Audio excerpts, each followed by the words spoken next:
Smart meters को लगने की प्रक्रिया ये जुलाई से शुरू हो जाएगी। নমস্কার, এখন বর্তমানে পশ্চিমবঙ্গে জুলাই মাস থেকে স্মার্ট মিটার চালু হচ্ছে।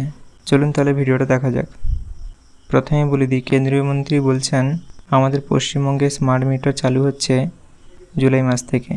তো প্রথমে এটা ট্রায়াল হিসাবে সরকারি কর্মচারীদের বাড়িতে এবং সরকারি প্রতিষ্ঠানগুলোতে এটা চালু হবে।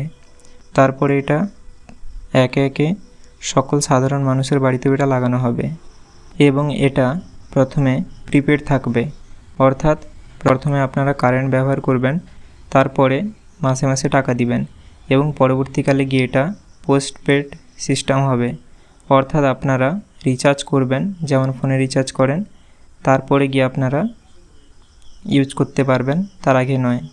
অর্থাৎ আপনাদের প্রথমে রিচার্জ করতে হবে, তারপরেই গিয়ে আপনারা বাড়িতে সব কারেন্টের জিনিসপত্র আরও চালাতে পারবেন।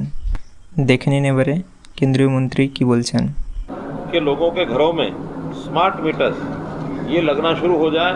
तो स्मार्ट मीटर्स को लगने की प्रक्रिया ये जुलाई से शुरू हो जाएगी और बहुत जल्दी लगभग 2 करोड़ मीटर्स के लगने की बात है। तो स्मार्ट मीटर सब जगह लगेंगे। सेकंड फेज़ में उन स्मार्ट मीटर्स को प्रीपेड स्मार्ट मीटर्स ये फेजेस में किया जाएगा। पहले फेज़ में जितने गवर्नमेंट ऑफिस हैं, गवर्नमेंट एम्प्लॉइज़ हैं, गवर्नमेंट कॉलोनीज़ हैं, उन सब यानी मीटर्स को प्रीपेड व्यवस्था में दिया जाएगा, ताकि बिजली खर्च करने से पहले पैसा जमा कराएंगे तो जो हमारे ओपेक्स के खर्चे हैं डिपार्टमेंट के, वो उसमें से पूरे होंगे और इसके लिए एक प्लानिंग बना दी गई है। আশা করি আপনারা সকল কিছু বুঝতে পেরেছেন। আপনাদের যদি কোথাও কিছু বুঝতে অসুবিধা হয়ে থাকে সেটা আমাকে কমেন্টে জানাতে পারেন এবং পুরো ভিডিওটা দেখার জন্য আপনাদের অসংখ্য ধন্যবাদ। ভিডিওটা যদি আপনাদের একটু ভালো লেগে থাকে তাহলে লাইক এবং সাবস্ক্রাইব করতে ভুলবেন না।